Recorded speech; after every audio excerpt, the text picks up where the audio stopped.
Welcome to the South Burlington School Board meeting. Thank you. And let's start the agenda with comments from the public regarding items not on the agenda. Do you have any comments? Martin? Mr. Long. This is something I want to make sure I just flag for the administration. A question. It's a security question. I was driving down Market Street today and noticed that the nightclub has a sign up, the View or whatever. And my concern is, not during school hours, security and safety at the school, but my concern is potential increased risk of vandalism at the school and in the playground. If the nightclub is closing at 2, 3 o'clock and it's right across the street, and probably people are going to be parking in their parking lot there, that there should be a consideration of whether there should be video cameras on the playground to be on at night, not during the day when the kids are playing. I just wanted to raise that for David and the administration to consider. And part of the reason this comes up is, I think something that David will mention later, is the talk about the school safety zones and uses that we don't want to see within 1,000 feet. And one of the uses we may be suggesting is bar or nightclub within 1,000 feet of the school.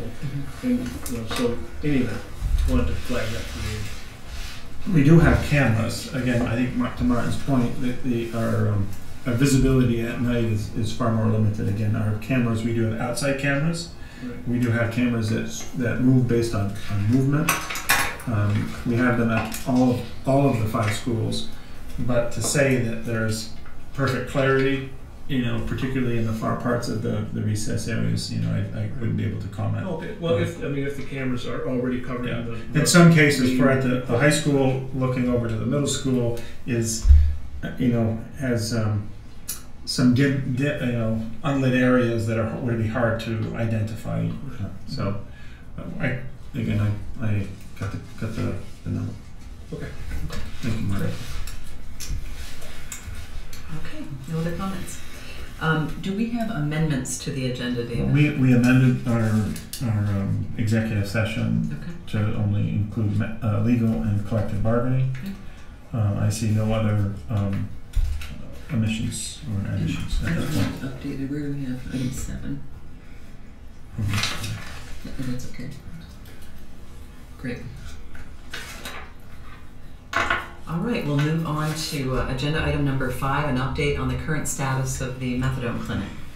So I just want to let the board know the Methadone clinic has informed me they're still awaiting their certificate, and they're waiting. It's a federal certificate that is expected at any moment. They're not exactly sure. Once they receive the certificate, they would be able to open, although there's a fair amount of transition that they would have to begin. It's not like you can just send everybody over. There's a process by which that would happen. And they've informed me that would obviously take some time, even from the receipt of the certification. I have also talked with Todd Senebear, the director of the Howard Center, and specifically around what we'll say, just safety and security, or individuals that would be helping ensure kind of safe travel. So I'm going to meet with him tomorrow. I've again talked to him. I'm going to meet with him tomorrow and learn a little bit more about that. In addition, also meeting and talking with our chief of police around kind of critical, information that might be helpful with that. In addition, our appeal is still in play.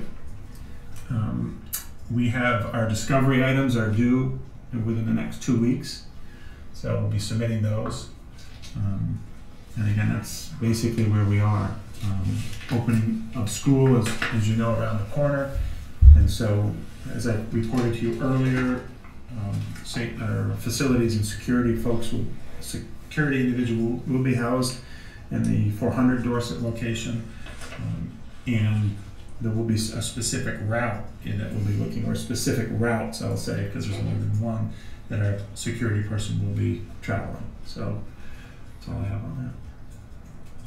So who else will be in that building besides So Jerry? facility folks, they're currently our facility department is currently housed at the high school on the south end side of the high school. And so they're actually in the process of moving the security person will be there, and the others will be coming along as they move their equipment, supplies, etc. So, yeah. Good. Any questions? Thanks, David. Mm-hmm. All right, we'll shift to agenda item number 6. We've got a superintendent's report on 3 items. Mm-hmm. So the elevator, has been a long process. It doesn't look really new, but it is new, and it has all of the new workings in it. The car, as you see it, the size of the car hasn't changed. It's still a pretty small car that goes up, but it is in working order and has been inspected and ready to go.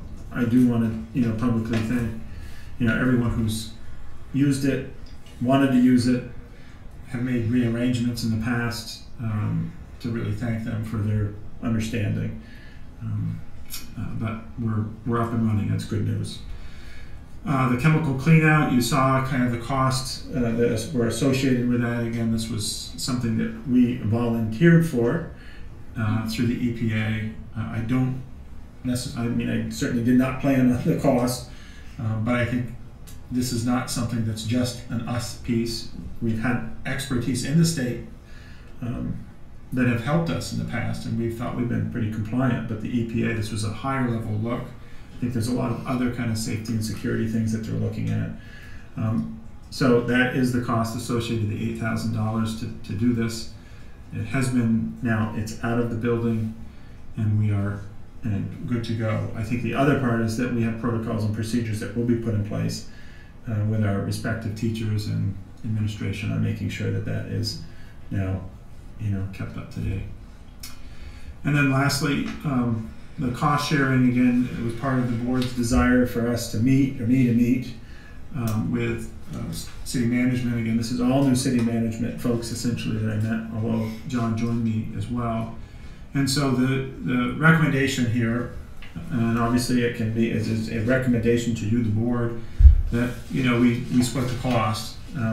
I think we could go on, and I think in many ways you can go for the full charge. I think in the spirit of kind of where we are, it seemed to be a reasonable proposal from my perspective. We, in the past, and I would say moving forward, have a desire, really moving forward, to really keep a much more accurate annotation of the types of work and sharing that happens. We have over the summer have benefited greatly from them coming over on the spot, patching, pavement areas, pumping out our storm drains, and this is a very different situation. So again, in the spirit of trying to move forward, this is a recommendation, but I certainly want to honor the board's desire to resurface this and send me back if that's your desire to ask for the entire amount. So it is. Can you maybe, David, since it's been a while that we discussed this, and maybe for the Channel 17 audience, just update the issue we're talking about? Yeah. So the city, we provide services, and the city provides services. We do a variety of things together. The city owes us money. We, as you know, have a community library. I won't go through all of the details. And as a result of it being a community library, they pay for portions of technology, electricity, heat, etc. A couple of years ago, we went through and did a reevaluation of that, which really was, I think, a helpful update. Shortly after that, though, there was a desired reduction of the amount of money that they were going to send to the school by a sum of $70,000. That $70,000 was specifically connected to the mechanic, in that it was their understanding, again, this is city management, that they were providing significant mechanic services to us to maintain our buses. When we received that, we said that doesn't make sense to us, we'll hire our own mechanic. We have some succession planning to be thinking of, and so we went that way. Move a little bit farther forward, we then found out that it was put into the budget, the reduction by $70,000 coming to the school. And so it has been in play now for a couple of years on the dispute over this amount of money. And a series of meetings have happened between chairs of both boards, myself and the city manager of the past, So again, I, as directed by the board, was to connect, I think also by the chair of the council, or the council, was to meet and talk about a kind of a move forward plan. And again, this is where we currently are. So, David, it sounds like there's going to be an ongoing sequence of such events where there's going to be things provided by the school district to the city. Did they get identified on a regular basis, like monthly or something like that? they don't, Dan, and I think that's a really good point for us. And what I would like to see, I think there needs to be reoccurring tasks that we know often happen. We have a master electrician, they have equipment, we have other resources that they're interested in for us. I mean, my desire is that I don't think we can keep it wide open and do anything for each other. I think we have to annotate that if it's a master electrician, it's an amount of time, an hourly rate, and that goes against a mechanic and their hourly rate. And I think our objective ought to be that comes to some balance of zero if we can do it, and look at those things that make sense for us to be sharing and doing collaboratively. There are some things that don't make any sense. I think that my perception is this particular case just happened over a long period. It was a long period of time for we didn't identify it as being an issue. And by then, we've even lost continuity to who did it. That's correct. I think the issue at hand, though, is very clear. That there was a reduction by $70,000, and that reduction was revenue owed to us. I think, and definitely from 2001 to 2011, and probably before, there was a lot of different things going on. And I don't know to who's good, necessarily. And I don't really want to get into that, but I think we have been a city school that have really benefited a lot from each other, and I'd like to keep it that way. And I think there's a balance that's asked for here, but it's also a question of how do you make sure that big ticket items don't get lost in the shuffle. Right. John? When we reconciled everything in fiscal 12 for fiscal 13 going forward, in the budget book in both the city and the school side, we agreed to meet every year at budget time so that those numbers would be updated. And it's a pretty tall order to run all of it, but there are a couple things that could be addressed right now. There's a lot of recreation use in our building over and above what we receive credit for, and so we're committed to doing that as part of the budget with the administration of the city, so that you get a chance to look at it, and the council gets to look at it a little bit. So I think what you're saying, John, is that at least on an annual basis, we'll understand whether there's an unresolved discrepancy and issue there. That's right. So it'd be nice if it were a little more frequent than annually, but. Well, I think it may need to be, but I mean, I think it's a definite set target objective annually at minimum, and I think there's a lot of other things that are currently happening. That's where we have better than where we have been. So. That's right. So I feel like a little bit that have I taken the 50-50 split ease, but I am again we just finished a very positive meeting, the administrators and myself, with the city management, and that has not happened to date that I've been here in the past. Again, we haven't necessarily reached out and asked in the past, but we have a lot of good things going on. We have a lot of collaborative ideas that are going on, not just that are these types of shares, but ideas around how we can really be an effective city school service to our public. So again, that's where I'm at. I'm certainly happy to go back, and they know that that's wide open. I said that I've had, I need to share this with the board. They have had the conversation with their council and are in agreement with it, but also understand that it may be modified as well. So what is the board's pleasure? Can we get a $35,000 credit for looking going forward?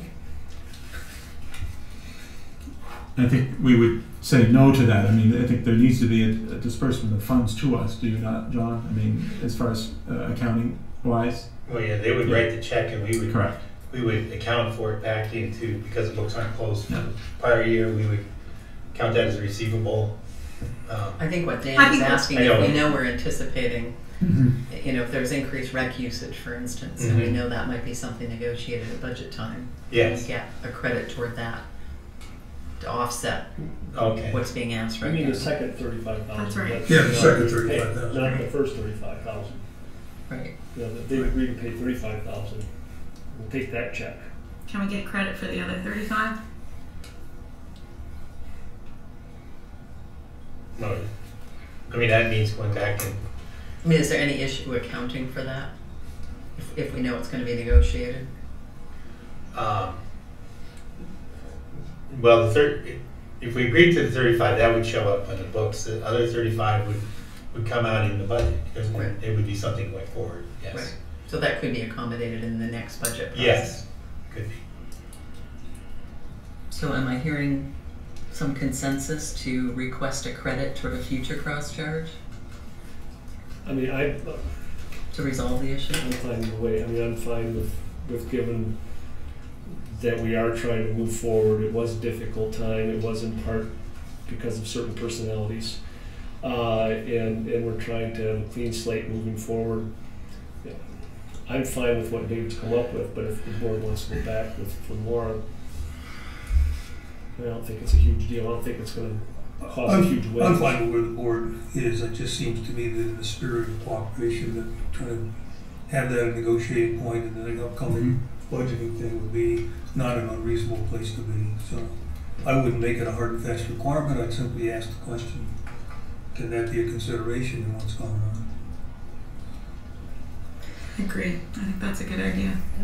I concur with the plan of splitting the 70,000. When you look at the amount of time that's gone in, the professional time that's gone in, to just keep at it and at it and at it, I don't think it's worth it. But I think asking the question about a potential credit.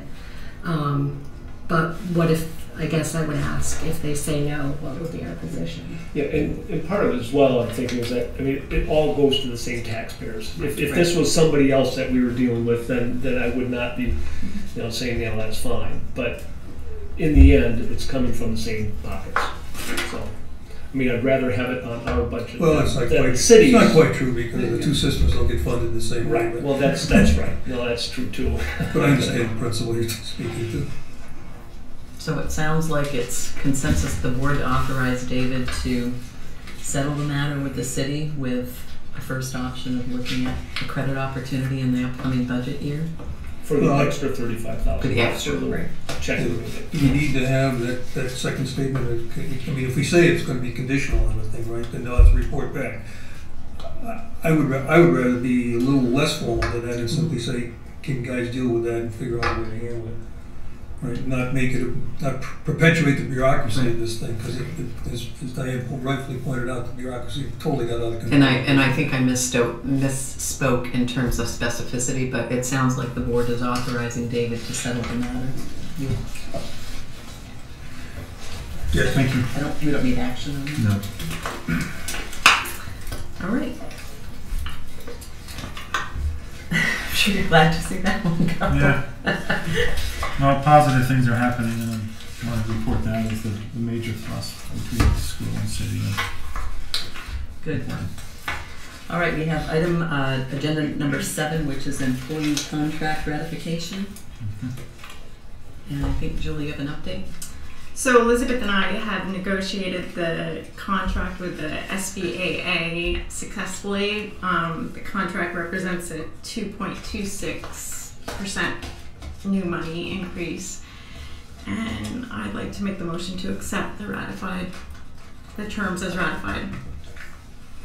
second. All in favor? Aye. Motion passes. And Patrick and Stuart, on behalf of the board, Patrick, on behalf of the board, we want to just pass on our thanks and gratitude for all the administrators and the hard work you do, and particularly as the school year starts, I hope you'll pass that on to your colleagues. Thanks. And I have a brief update on, I know several of the board members have been receiving questions about the status of the SBEA agreement. And I just wanted to let the community know that the board anticipates it will have a statement probably by the end of the week updating the community on the board's current proposal as well as the status of the agreement. So I think the board is consensus that we want to because of the questions we're getting, just inform the public where we're at. Fair enough? Mhm. Yeah. Good. All right, agenda number 8, administrative reports. So, Yep. So, Stuart's, again, as we said last time, there was a release of information, and again, I want to be apologetic for that. You know, it did inform me that AYP information was out, and then information hit, as you remember, and came out through the other paper, or through the Free Press. And so, in the spirit of providing you with clarity of information about what adequate yearly progress means, you know, I asked Stuart to put together, you know, some information for you to share also publicly with folks about that. And so I just want to allow Stuart to walk you through that. Elizabeth, you need to just kind of turn a little bit so you can see. Okay, so I just put some slides together, but just, you know, it's in the board packet. You know, AYP, Adequately Yearly Progress, is part of the No Child Left Behind law that has been since the Bush administration in effect. And what that law generally says is that by 2014, all children in the United States will be proficient, and that is based on statewide tests, which we test with Maine, New Hampshire, and Rhode Island, but all tests are not equal. You know, when they're benchmarked nationally, for example, 64% of students in Vermont in 4th grade make the math. And when it's benchmarked against international tests, that means that 50% of our kids would be proficient on an international benchmark. 75% of the kids in the 4th grade in Georgia are proficient on the Georgia test, and benchmarked against the same standard, 30% of kids in Georgia would make. But their proficiency is based on the Georgia test. There's no national test that does that. And our tests are good and strong and difficult tests. Anyway, the other piece is that many states have waivers. 34 states have waivers. So when it went to its last benchmark, which is when we, for the first time, were not making adequately yearly progress, 34 states were able to use the benchmark before. If Vermont was a state with a waiver, we would still be making adequately yearly progress. So that being said, 81 of 320 schools in Vermont made adequately yearly progress this last year, and those included, if I can hit the button here, the South Burlington High School made AYP this year, and the Rick Marcotte Central School. So the other thing the state did for the first time this year is they decided to acknowledge schools who are making progress with certain subgroups and categories. So this is new for them. So they acknowledge schools that had continuous improvement demonstrated by an increase of 10% or more in reading or math on the index for student subgroups. So subgroups are things like English language learners, students in poverty, students with disabilities. There were 42 schools in this category in the state of Vermont, and they included the Chamberlain School, which got an accommodation for increased scores for students in reading, and the Orchard School for students with disabilities for both reading and math. So at the same time that in other categories we may not be making adequately yearly progress, we're actually getting acknowledged for the gains that we are making with certain subgroups. And finally, there are 19 recognized schools in the state of Vermont. These are schools that consistently score 15 to 20% above the state average, and one of those schools is our school, which is the Rick Marcotte Central School. So I just want to put this, before I put the scores in front of you, you know, we're doing some really good things in our school district, and I just think it's important to recognize. But the way the system works, it's about not just all students, or it is all students because we look at subsets and groups of students, and that's the area where actually we need to look. So this is reading, and this is the chart on the top is this year, and just so you could compare it to last year, basically the same though we made AYP in reading for all students in all of our schools, which we did indeed last year as well. So that's no change. Now just to be clear, the way it works is it's based on top proficient score is 500, top nearly proficient is 300, and so even if you're proficient with distinction, you can't get more than a 500, the same as the top of proficient. And they have a formula for an error bar, so really you're going to get a score of 400 and something at this point is the cut. And because of the confidence band, you know, it's like they've decided on every given test. So the confidence band is a 456. They're basically looking for a 475, 500 being, you know, everybody's proficient. But, you know, because of an error bar, you know, right, wrong, so on, they've come up with what that LCB, and in order to make AYP, you have to either be more than that or equal to. So if you're less than that score, the LCB score, if your index score is less than that, then you're not making AYP. Stuart, can you just comment to what's happening at the high school with it? I mean, it seems to be a profound dip, or is this a profound increase from where you? This was a profound increase. Well, the high school, you know, if Patrick wants to change what I said, I mean, one of the issues has always been what is the motivating factor for kids, that we know our kids could do better than they were doing. But this test, unlike their ACT or their SAT, really, you know, a lot of kids just did not see the relevance for them. So actually we took the Essex route, and we said, actually not in English language arts, but in math, that if kids were proficient, they wouldn't have to take their final exam. But somehow that just caught up the whole spirit of the thing, and actually our English language arts reading scores went up very well. And I don't have the writing score here, because it's not part of the consideration for AYP. You know, writing isn't required, even though the state of Vermont requires it. But actually our writing score also went up into the 90th percent, I think. It was 90-something percent. So we had really very strong increase.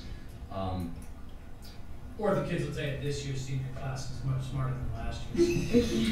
Well, That's the way they view it. but it is important to remember that these are different cohorts each time. That it's not, you know, when you're testing the 11th graders, it wasn't the 11th graders from the year before you tested, it was last year's 11th graders. So you can look at the data longitudinally, but it's really hard from year to year to say, oh, we did this, therefore it was that. So there's math. So as you can see, last year in math, for all students, 2 of our schools did not make AYP. This year, all our schools for all students made AYP in math. And I mean, I'm not dancing the dance of joy. I mean, you can look at the high school score, and they made it because they were 1 point above the index. So they could have gotten 407. On the other hand, when you looked at, they were at 395 the previous year, you know, and you know, that's a start. So all our schools for all schools made AYP in math, which again, like I said, last year 3 of our schools did not make AYP for all students in math, so that is improved. But that brings us to the subgroup. That's the only subgroup really large enough for us to count as a school, which is free and reduced lunch. So again, if you look, this is reading. And in order to count as a subgroup, the N is 40. So you have to have 40 students or more for it to, so for example, if you look at the high school had 37 students, they would have made AYP this year, though last year they wouldn't have, but in neither year doesn't count because they don't have 40 students in the 11th grade. Because remember, it's only the 11th grade, not the whole high school. It's just the kids who are being tested. The same is true at Marcotte. That doesn't count any kindergarten, first graders, or second graders. It only counts the kids who take the test, 3rd, 4th, and 5th graders. So if you look, you can see that we still did not make AYP in reading and orchard, and the middle school went down a little bit and did not make AYP for reading this year for free and reduced lunch. So that's a new check mark. Their plan still applies. We've already checked with the state because they don't have to do anything about it yet until they get a second check mark, you know, for AYP. It's a 2-year process, of which we're in the 2nd year for, you can see, for orchard. Math is the area really, and again, you know, last year Chamberlain which was at Chamberlain, there were 40 students in free and reduced lunch. This year, 53, and their score did go down. And last year, where they had made it, they did not make it for free and reduced lunch this year. So you can see that score. They needed to have at least a 436. Last year, they were 444. This year, they were 427. Again, a different group of students. It does change. Kids moved up from 2nd to 3rd grade, and obviously a lot more students. Increase of 13 students. The middle school hadn't made it. Actually, even though their student population grew, they did do better, with a 417 over a 412, but still not enough. They need to make, 439, which is a significant way still to go. And all the schools have action plans related to math that are registered with the state. They're all been approved by the state. It's a 1.5-year process, and this is true even of the high school, because even though they made AYP, like I said, it's a 2-year process. They have to make AYP again to get out of the school improvement mode. And what I'm not sure of, Maine got a waiver yesterday, or the day before.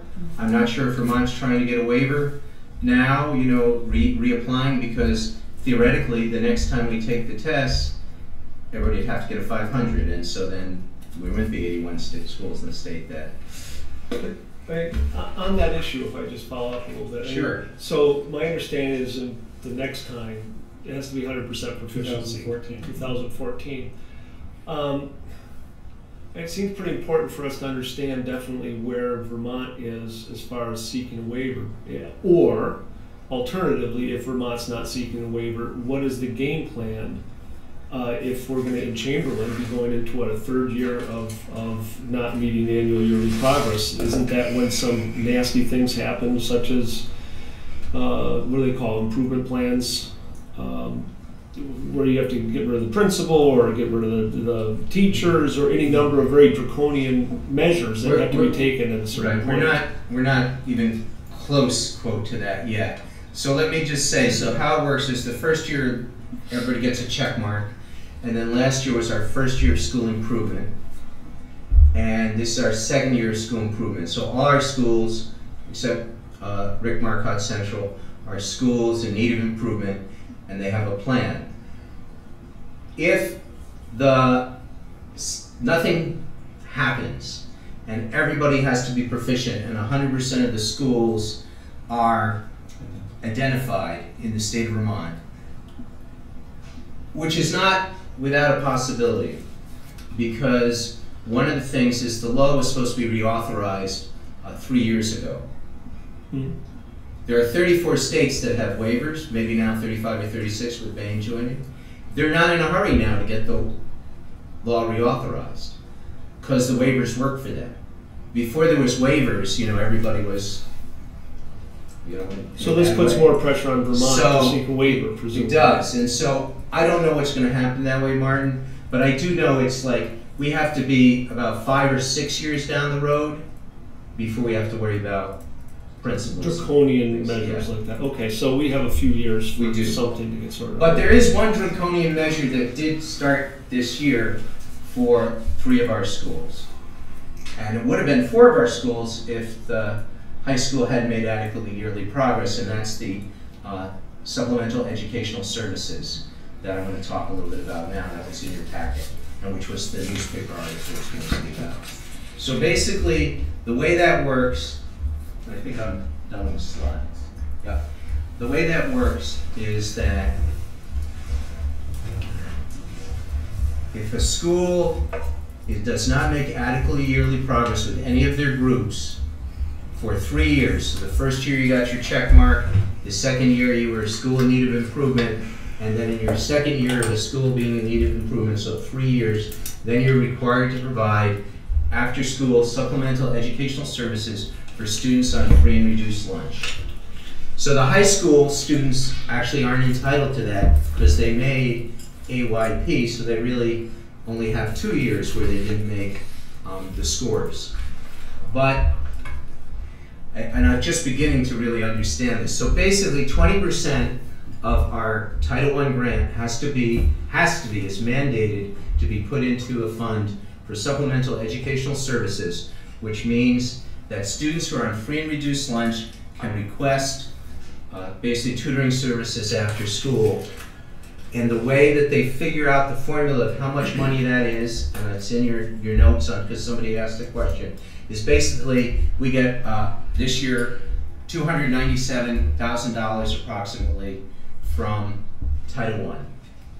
They divide the number of the students in our census between kindergarten to 17. So even though the high school students can't access this, they're in the figure, and they divide that $297,000 by $153, and they come up with a figure of approximately $1,900 a student that a person would be entitled to have supplemental educational services. So we have to send out a letter basically to all the kids at Tuttle, Chamberlain, and Orchard saying, if you are interested, here's the list of approved state providers. The state approves the providers. They include things like the Stern Center, Sylvan Center, King Street Center, places that have applied to meet certain criteria from the state. And I think we sent you the links and the questions. If you want to look, you can go on the AOE website. You can find out all this information. People will then send back and say, yes, I'd like my child to, get tutoring at the, we'll just say the Sylvan Center. We set that up with an agreement with the Sylvan Center, monitor that. So as you can tell, we have to spend 20%. So basically $59,000 divided by the 1,900, 30 students is what we're talking about would have access to this. And if it's less than 30 students, it's just first come, first serve. You're on free and reduced lunch. It doesn't matter how well you do in school or not. If we have more than 30 students, then we can set criteria so that a student who has A's and B's, even though they're on free and reduced lunch, would be in the back of the line of somebody who we would look and say, okay, their test scores weren't good, they don't have good, So then we can begin to wait if 40 students wanted to do it. But if we have 30 students or less, all those students are entitled who've applied. Obviously all 153, well, it's not even 153 because it's just from the two schools, wouldn't have access. The other thing is that any student who is on free and reduced lunch who took the school choice option to transfer to Central, they would not be eligible for this because they left the school that theoretically needs supplemental educational services. So any student who is not on free and reduced lunch but happens to be performing subpar, not eligible? Not eligible for this program. I mean, we have many programs, and I would tell you that even for the kids on free and reduced lunch, I mean, this is a business. And in fact, there was an article just the other day because when states get waivers, the first thing they get rid of is SES. And there are businesses that, if you can think about California that has a waiver, millions of dollars were being spent for private enterprises of these tutorial services that are now going out of business because there's not 20% of people's funding going to that. No. And also on the other side of this, it sounds like there will be $60,000 less available for normal operations. Well, it's not operations. I mean, this is our grant. What it really impacts is some professional development for our staff. I mean, there is still money, but these are all things that we pay through for our grant. Over time, sequestration on one hand, general reduction of Title I funds on another, and if this continues to happen, I mean, we do have positions that we fund through Title I, and we're going to probably have to look as the money shrinks, because right now there's a reading teacher at Chamberlain, a reading teacher at Orchard, half a reading teacher here at the middle school, and some parts that we added to the math coach with the 10% we need for PD. That's also mandated through the AYP part. Those funds, we're going to have to look for at those full-time positions, whether some of that will have to be picked up by the district or what will happen over time. But there's no student services except for those Title I services paid for by this money. Are there any students that either currently receive services or could, and maybe it's a twist on Dan's question, that might not have access because of this mandated spending? Not. So that's not. No, not at this point. This after-school spending, I mean, probably the biggest thing, and I said this in the art, well, I don't think it got picked up in the article. I mean, the biggest thing that we're going to have to look at is we spend, out of our Title I, we serve 125 kids with summer school, regardless of whether they're on free and reduced lunch. That's a K through 8 program. We've had fairly good success. We're monitoring, the lack of loss over the summer with those kids. But that's our data, right? I mean, it's our data. It's not the state, but that's $50,000 that we spent this year. With this 58, that's a big portion, 100, and so summer school is something we're going to clearly have to be looking at as the months go forward, and if there's no change, because Vermont doesn't go or get a waiver or anything like that. I don't want to say there's no summer school yet, but I think that's the program most vulnerable to this piece, because it comes from the same pot of money. What about a student during a transition year? So say an 8th grader attended Tuttle during the year that they didn't make AYP and is moving up to the high school. Would they be eligible potentially? No, this would be a focus on students who are in those buildings right now. Okay. It would have been different if the high school had made AYP, because then we would still have the same amount of money. Right. We'd be taking a pool of 30 from 4 buildings instead of 3, but so it's not where they attended school at the time? not for this, yeah. Okay. Okay. Stuart? Thank you. Well, we said you were secretary? Yeah. Thank you, Stuart. That's a complicated subject. Well, again, just to bring closure, why Patrick comes up, Patrick's going to talk about some education quality standards and walk you through some of the information. But I think AYP, I certainly, we have data that we're trying to be mindful of about student growth and really by cohort and reaching the standards or outcomes and identifying the ends. This is not an easy thing. People read this and they think schools are failing, and in fact, when you look at that simple statistic of 100% in 2014, that's a real, eye-opening kind of situation. But that said, we do take it seriously. We look at our improvement plans. We have connected, which work hard to connect with the administrators around logical and appropriate action plans that, if this was to go away, they still would be good educational practices to be, worked on with our students and professional development connected. So, and just aside before Patrick starts, one of the things we did last year for the first time, we used to divide 9th graders into more sections of math, and one of those was doing algebra for 2 years as a freshman and a sophomore. And of course, they then take their tests in the beginning of their junior year on the theory they had geometry. And last year, for all kids, they had at least algebra by the end of their freshman year, with a very small exception of some of the disabled students, which was a change. But those kids will never take kneecaps. In other words, it will be apples to oranges in a sense when we do get those kids when they take the SBAC. But they should be better prepared, because on the theory that the SBAC, though it'll be at the end, May test, assumes that either you've done algebra or even maybe geometry, maybe even algebra 2 by that point.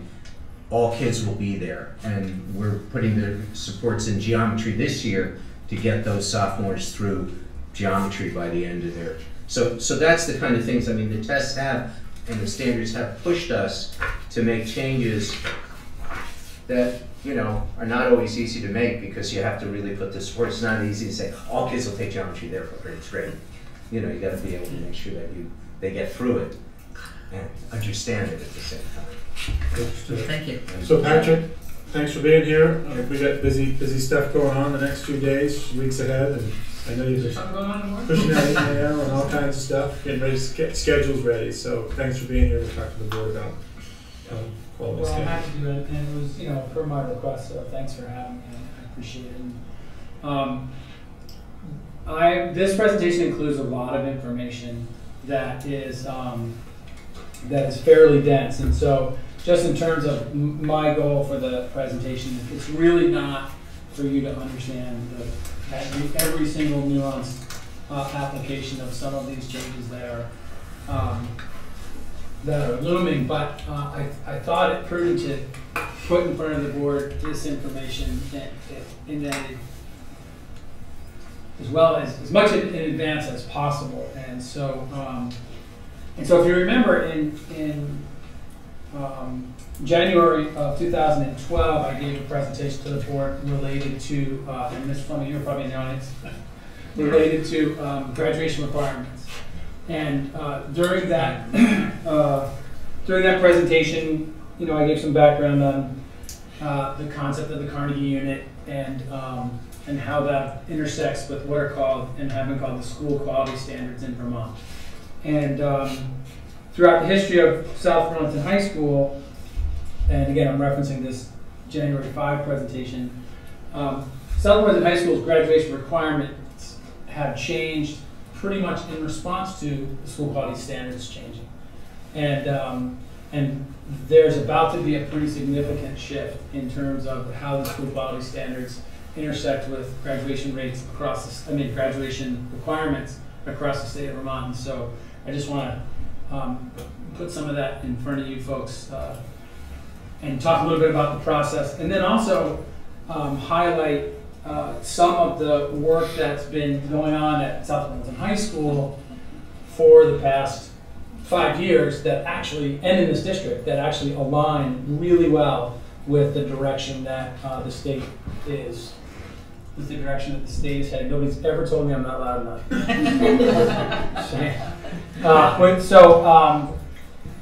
And again, I'm happy to answer any questions at any point in time during the presentation. And I think it would be great, Dave, if you could email the board this PowerPoint, because there's hypertext within it. And so, for example, that Vermont Educational Quality Standards, if you were to click on that, you would see the document that you actually have in front of you. And just for a visual, I don't usually do color copies, but just for a visual, everything in red is new. So you can really see that the State Board of Ed is getting after it. And so the education quality standards, which were forever called the school quality standards, are rules which once adopted have the power of law, and that's pursuant to VSA 164. The State Board of Education, as I mentioned, are in the process of rewriting the education quality standards. So, should just go to the next slide. I'm trying to. There you go. Okay, so the new education quality standards it holds are related to the Common Core standards. They shift graduation standards, and I'm going to talk about this more later, but the Carnegie Unit-based requirements are out, and proficiency-based academic progression and graduation standards are in. And they also mandate flexibility and personalized learning. And one element that I'm going to touch on tonight is this, the personalized learning plans, which are mandated currently by way of Act 77, the Vermont Flexible Pathway Initiative, and you could see that entire act if you clicked on that. You don't need to do that, Bill Stewart. They also appear to be concurrently mandated by way of the education quality standards. Next slide. Those are the two areas that I'd like to highlight tonight. Now, cooperate. Yeah, just hit the, yeah. I'm just going to hit the enter, yeah. So, just more on process. And Martin, you're probably super familiar with all this, but the Vermont Administrative Procedure Act is complemented by the rulemaking process, which includes 11 steps.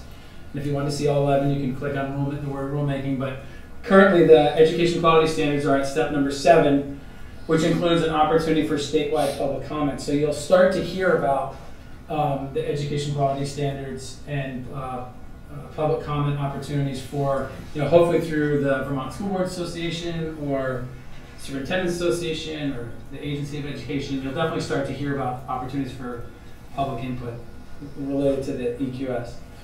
So, yes? Is there a plan for either the district or the high school to submit comments on the rulemaking? Yeah, probably. I mean, towards the end of the presentation, I'm going to talk a little bit about our plan in terms of continuing our work towards the education quality standards. And just, sorry. Go ahead. And just the other side, you know, all the curriculum coordinators in the, you know, in Chittenden County and Franklin and Grand Isle, we work together. I mean, these are obviously part of our work as well, because this is where curriculum will come from. So, you know, everybody's got their eyes open and, you know, making sure that what moves forward, you know, is what we want to have. The other thing, Martin, you should know, as an aside, there's a South Burlington High School teacher on the State Board of Ed, so she's got a lot of opportunity for comment. And I guess, is there room, or should the board be considering whether it should be providing comments to give more weight to what the districts? I don't know if it would give more weight, but I mean, is there a role for us in this process? I think so. I'm going to talk about it. Right. So I had a lengthy conversation with Deputy Commissioner or Deputy Secretary John Fisher on Friday, and it is anticipated that the EQS will be adopted later this year, which actually means that they have the power of law immediately or 15 days thereafter. And so right now what they're working through is to make sure that the language is in agreement with that point of fact. So any changes would then be applied to a certain graduating class. So, for example, in the in Act 77, it talks about a mandated personalized learning plan for every student in Vermont from grades 7 through 12, and I believe that that goes into effect with next year's grades 7. So, doesn't mean we can't do it sooner. Doesn't mean we can't get ahead of it, but that's when, in terms of enforcement, for lack of a better term, for accountability, schools will have to pay close attention. So I'm guessing a little bit, 2018 or 2019, whether they, it just depends on, I think, the agency's ambition and ability to support the shift. So I just want to talk a little bit about proficiency-based learning, and this is a complicated concept, and I think that, I mean, I can simplify it, but I want to, I don't want to oversimplify it, and the reality is it will take some time on the part of the board and some time on the part of Stuart and myself and Dave to really work with the teaching faculty, the community, parents, students to create a thorough understanding of proficiency-based learning. And, you know, candidly, I've been working on my own knowledge in this area, and you know, for the past few years, and so we've got some work to do. So here's a simple definition. This is pulled right out of the education quality standards, and what proficiency-based learning does, it refers to a system of instruction, assessment, grading, and academic reporting that are based on students demonstrating mastery of the knowledge and skills they are expected to learn before they progress to the next lesson, get promoted to the next grade level, or receive a diploma. The places in our current model that are the most, that where proficiency-based construct is most readily evident would be, for example, world language. Typically, you don't take French 2 without having successfully completed French 1. Typically, and in some cases, that also could apply in our mathematics program, although it's less obvious on a certain grain size. You know, but we don't have students who, you know, walk in and say, yeah, I didn't take pre-calc, but you know, I'm in AP Calc, and I'm good. So on those highly articulated elements of our program, it's easier to see how a proficiency-based model works. To use the counter example on an English language arts continuum, it's less apparent how the prerequisites align with each other, and it's quite possible that a student could be less successful, for example, in one English course they take sophomore year, yet completely successful in the course they take junior year. So it's a slightly different construct. But so proficiency-based learning, the new education quality standards, and Vermont's graduation standards. So the old school quality standards basically that language is right out of there that in order to graduate from a Vermont high school, students needed successful completion of 20 Carnegie units, a majority of which are as distributed, etc., in 6 areas. And you're familiar with those, and they're in the old education quality standards, and it's English, social studies, math, science, PE, fine arts, health, information technology, and then there are some elective credits that students had to take. So the new requirement is that local graduation policy must define proficiency-based graduation requirements based on standards adopted by the Board of Education, which I'll tell you are the Common Core State Standards Plus. And so that means anytime you see Common Core State Standards Plus, it means inclusive of things like Next Generation Science Standards or any other standards that the State Board of Ed adopts for Vermont children. So at this point in time, it would be Common Core plus Next Gen Science Standards. So students will graduate based on evidence of a progression through a rigorous, relevant, and comprehensive learning in the curriculum. Easiest way to explain, that's okay. Easiest way to explain that is what it's not. So basically it means that you're going to move through the program and you're going to graduate from high school, not based on seat time, which is the fundamental element of a Carnegie unit, but you're going to progress through the program and out of the program based on your proficiency. So that's the most significant shift in the EQS as proposed. So now this is a definition of what standards or what proficiency-based graduation requirements are, and you'll see the term proficiency-based graduation standards and proficiency-based graduation requirements used interchangeably throughout the literature. Basically what they do is, they distill the most important long-term learning goals that educators should be teaching, and they're assessed using a body of evidence collected over time, and it is proficiency that is reported on transcripts. And that doesn't mean, just to continue on what this is not, it doesn't mean that high school like ours is not still going to continue to have A's, B's, C's, GPAs, all sorts of things like that. Nor does it prescribe how we report on transcripts. But our requirements and our standards should reflect proficiency. And so that's where there's going to be some intersect between how we transcript progression towards graduation, how we transcript achievement as measured by way of grades, and I'm certain that we can do it. And but we together have certainly some work to do. So they didn't completely go off the reservation in abandoning content areas. So there are still curriculum content within the education quality standards, and those are listed there. And when I ran through this presentation with my colleagues on the high school administrative team, Pat Phillips immediately said to me something like, the school board's going to ask a question about the ends policy as soon as you put up that slide. And so he said, be ready for it.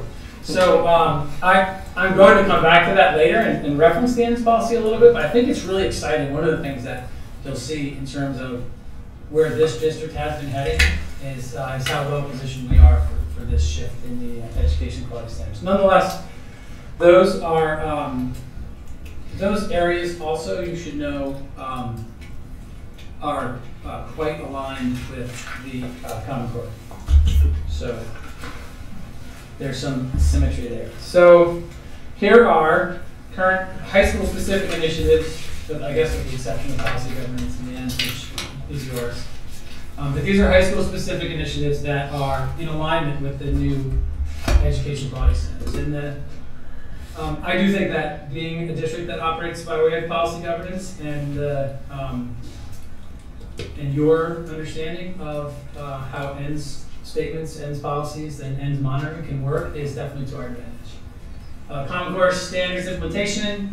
I don't know how much of this you know or even necessarily need to know, but we are well into our work aligning Common Core with not only our English and language arts classes, but also we are aligning some literacy standards in social studies, science, and technical subjects.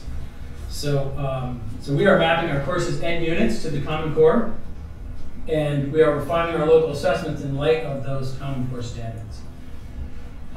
We began a bulk of this work during those days after graduation, and there's never more pressure on an administrative team to develop high-quality professional development than after the school year is over. And my colleague, Lissa McDonald, put together with our curriculum area supervisors an excellent 2-day in-service program that was focused on Common Core. So as you'd expect, we're kicking that off again tomorrow, and we're going to do a little check on summer retention, maybe. We'll see if everybody still gets it.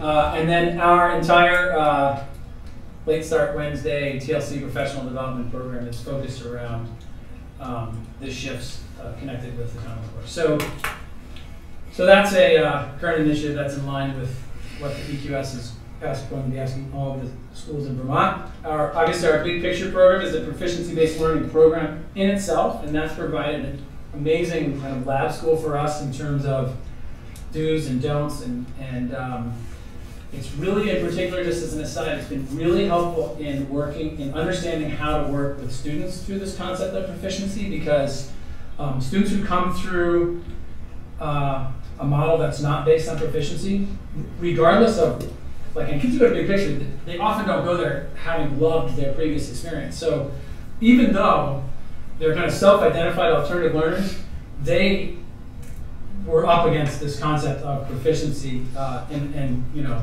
were articulating some frustration with that. You know, for example, just give me a C was something that, you know, one or two of them would say, like, I'm done with this paper, like, just give me a C, like, that worked before. Whereas it's like, no, it's not proficient, so you have to keep rewriting this paper. And so we learned a lot about the kinds of you know, kind of going slow to go fast in some respects with the student body from Big Picture.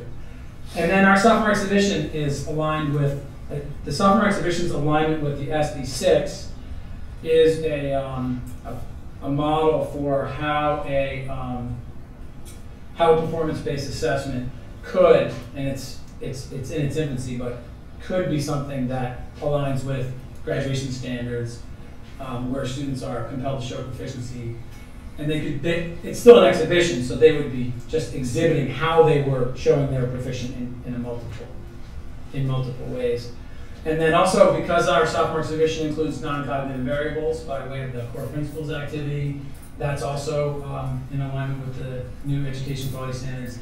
And I'll come back to this a little bit later, but the exhibition's portfolios can be viewed as kind of a low-level personal learning plan. So they're not exactly as we use them now, but there's some potential. I'll come back to that. So here's on the actual agenda. Not to be, I don't know if it was misleading or not, but it mentions math on the agenda, and math is just one example of a place where I was going to look to get a little bit more specific. So our math department, in addition to the 2 days in June, continue to work with a representative from higher ed and continue to refine our current math program at the high school in light of the Common Core state standards in math. And that was one of the uses of our Title I money last year. And thanks for that, by the way. Yeah. And so into July, a bulk of our high school math department worked on including all the college and career readiness standards into our, what I'm calling the future math program, which really isn't that different than the current math program. It's just a matter of making sure that there's that each standard is taught and assessed within a 3-year articulated program, because our goal is for students to get through the college and career readiness standards in 3 years, and then a 4th year of math would reflect an extension of and beyond what would normally require a student to be college and career ready. So in this new model, students will need to be proficient in each standard prior to movement to the next level course. And I'm going to tell a quick story, not to pretend I know more about math than I do, but currently Algebra 2 is, the first part of Algebra 2 is basically like Algebra 1 on steroids. It's a lot of more complicated usage of knowledge and skills you gained in Algebra 1. And then the second semester of Algebra 2 is quadratics. And so it is possible that a student could get through the first semester, and forgive me, I'm probably not getting this right, but it is possible that a student could move through the first semester and get an A+, never really understand quadratics, pull a C-, maybe a D, if they did their homework, and pass the class. And so we're sitting there thinking this student understands the knowledge and skills that are in that course, when in fact they really don't understand quadratics. So the math department, they can go completely radical and on me sometimes when I have to tell them, like, slow down. And they'll, they're imagining that, you could do this by unit, that if you get the unit, then you move to the next unit. Now to imagine how we would schedule that in a 800 student high school is pretty complicated, but it is their intent that students are going to, prior to moving on to the next course or level, they're going to have to show proficiency in that. And you'll see the third bullet there that talks about immediate interventions, and that's a programmatic development that is that we're currently designing. So, yeah. I'm a little, I guess I'm not confused, but, well, yes I am. So currently right now, you have somebody in Algebra 1 and they get a B. Is that not proficient? It is. And you go on to Algebra 2. I mean, I don't see how this seems to be such a huge difference. I mean, the kids who are getting D's are not proficient. They have to take the class again. They can't just go on or C, whatever you define the proficiency level as. I'm trying to understand where the big difference is. One of the pieces is that you could miss those pieces and still get a relatively reasonable grade, but miss a key concept because for whatever reason you didn't get it, because it's amalgamation of everything.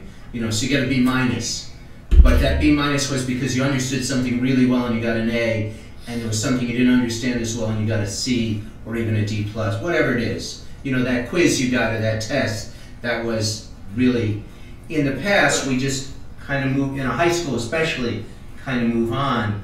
This would say, no, you can't move on. You really have to get this concept so that you have the whole thing. So it just kind of slows down and chunks it out a little bit better. Okay. So it's not a mass grade. Yeah, and if you look at our current math program, all of our current math classes are 1 year long classes. Right.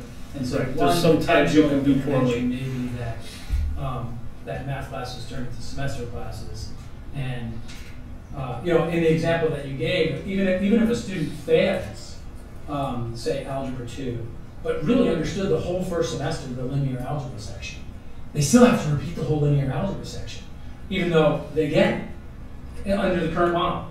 So whereas if a student, if those standards were smaller grade size and we knew exactly what parts of the standards that were covered in that course that student didn't understand, then those are the standards we would target and give them, not hit them with this, over and over again with the stuff they already know, but pay attention to the standards that or the elements that they haven't understood completely and get them to proficient in those areas. Yeah, do you anticipate that students could take more than 4 years or less than 4 years to move through these standards? Yes, definitely. And it's just some of that is logistical, but I think so. And then, or they could take 2 or 3 years. It could be on either end. Correct.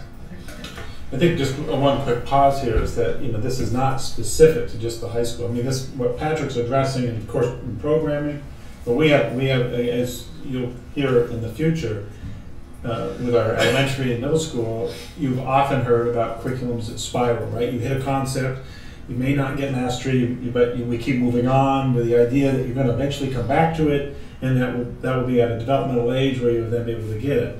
And again, we've definitely gone away from that, and the Common Core has definitely pointed more specifically to, to a level of depth and understanding in core concepts. So again, similar to what Patrick's alluding at the high school. So that is some changes for us, and how we move forward as a district is certainly in play. So this is just a sampling of what our English department, that work is commencing tomorrow. And the English department is also going to be moving through a similar process that the math department began in June and July. And the bulleted list is there. I should mention that this year we had the benefit of having a Roland Foundation fellow, Jason Kushner, who specifically wrote his fellowship to align with helping us tackle this issue of proficiency-based learning. And the Eagle Rock Professional Development Center in Colorado is it's a school and a professional development center funded by Honda. That's just an incredible place and worth visiting on the internet. But part of their mission is to provide professional development for other schools, and we've created a nice partnership with them at no cost to us. It's part of what they do. And so Eagle Rock will be sending out their director of professional development to work with our staff. He's already come a number of times to work with the state and our staff in proficiency-based learning conferences that we've hosted. He's now going to target some of that work specifically with our math and English language arts departments. In the middle of October. Yeah. So, the opportunity number one are these proficiency-based graduation requirements. The new requirements, every district in Vermont, there are no districts in Vermont that graduate students based on proficiency. No public schools, so all of your colleagues on school boards around the state are going to need to revise their graduation requirements policy. So, for us locally, it's an excellent opportunity for collaboration. It's a great opportunity to engage community, faculty, students, and there's little doubt that we're all going to have to work together to do a good job with establishing our proficiency-based graduation requirements. In addition to that, every district in Vermont and most or many around the U.S. are aligning their programs to the Common Core, and a number of states, including New Hampshire, Maine, Connecticut, Rhode Island, Oregon, Michigan, and a couple of others are really working on measuring success beyond seat time. So that only matters because excellent support and networking is available for us, not only in South Burlington or Vermont, but beyond. And then lastly, another opportunity for us is that the alignment of the South Burlington proficiency-based graduation requirements with other local, regional, and national initiatives is a great opportunity for us to streamline some of the work that we're doing. So I already referenced, for example, the ENDS policy.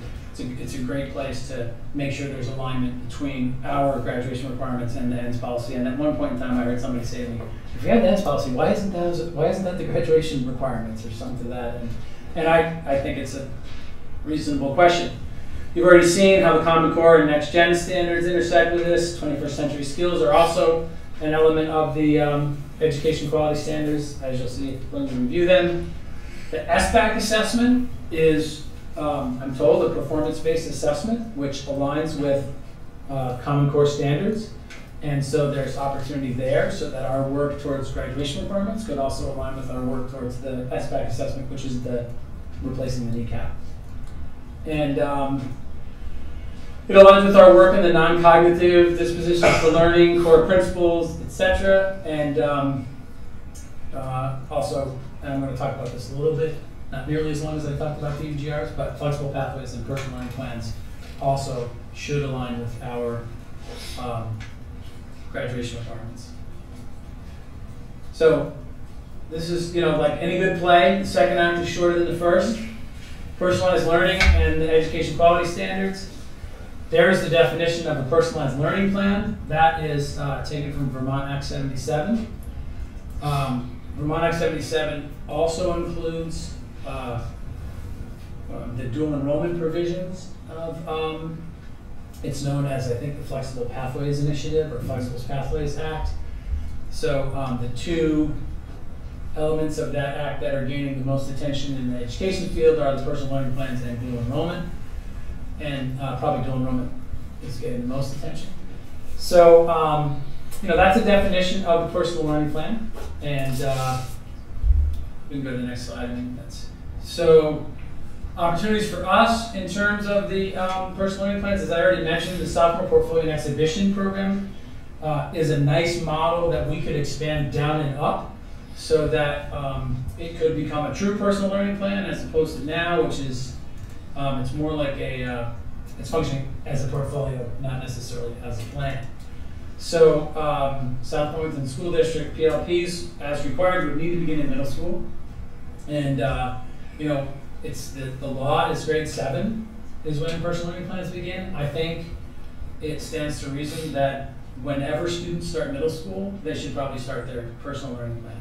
So I think it's a worthy consideration for the district to, when we talk about what our personal learning plan program is going to look like, that whenever students transition from elementary to middle, that's when they begin the personal learning plan process.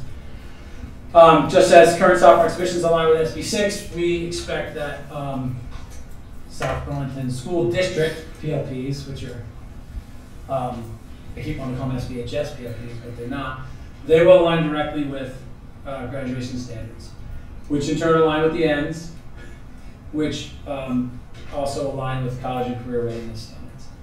So our PLP should be designed to continue to serve students beyond the sophomore roundtable. I think the sophomore roundtable is ultimately going to be kind of a benchmark exhibition as opposed to somewhat of a culmination of their first 2 years. And we would like to see the PLPs assist greatly in post-secondary planning. PLP should also help document outside the classroom learning, and if things go well, you never know. PLPs could end up being ends monitoring. That's your gig, Dave. But I could see there being some potential there. All right. So in terms of the EQS, those aren't the only things in there. I need to tell you, there's a lot of red in there. And just as a heads up, other elements related to the education quality standards are connected with reporting requirements, meaning reporting compliance with the EQS to the state. There's a significant change in that. Staffing rules, standards for school leadership and staff evaluation, and local assessment systems. There's changes in all of those areas. And but tonight I just wanted to put in front of you the areas that we're already working towards. Final side, I am on the. I was appointed to the state task force for the personal learning plan, whatever commission, or I don't know exactly what we're called, but I'm one of 3 principal reps on that committee, which is going to essentially define the standards by which PLPs will be judged. And so I kind of lobbied to get that seat at the table because I believe some of the things and steps we've taken here are moving us in the right direction, and I really kind of last thing I wanted to see was have a top-down state initiative kind of put us off track, but also I think we have something to offer the state in terms of both our experience with Big Picture and their exhibitions, as well as our sophomore exhibitions and roundtables. So this is what's next for us. Working really hard on aligning curriculum.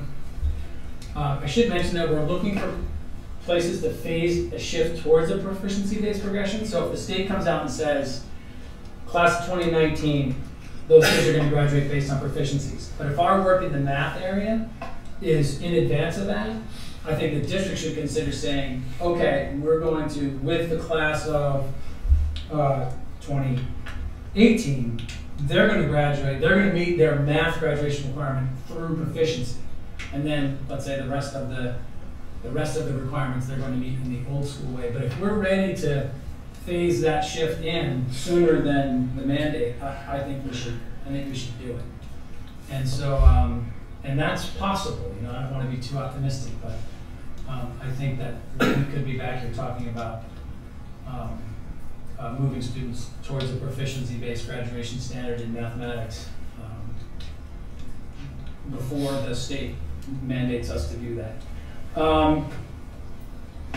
Right now, we have a project team to plan for EQS implementation in a manner that's as proactively as possible, knowing that it's still in this rulemaking phase, but you know, we still, and my conversation with the agency is that these shifts should move through the rulemaking process.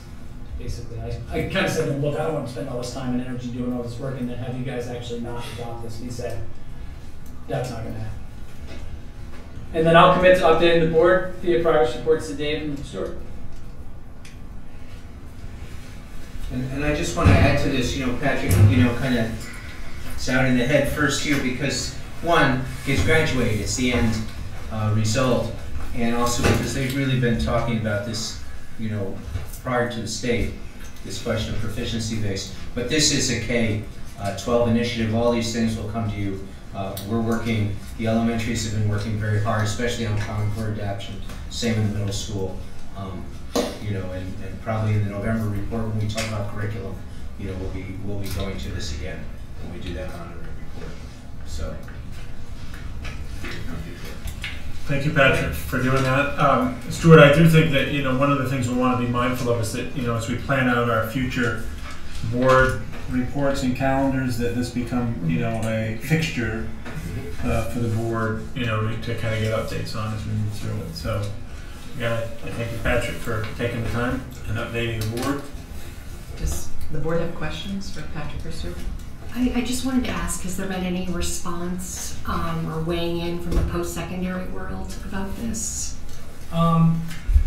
The Common Core standards were developed really by post-secondary, and the kind of concept of college and career readiness was defined by folks in the college and career field. So, you know, some would say they had too much in terms of the development of the standards. I don't know that I personally feel that way.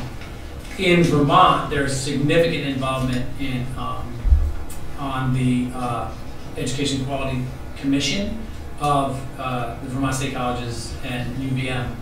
There's a video on YouTube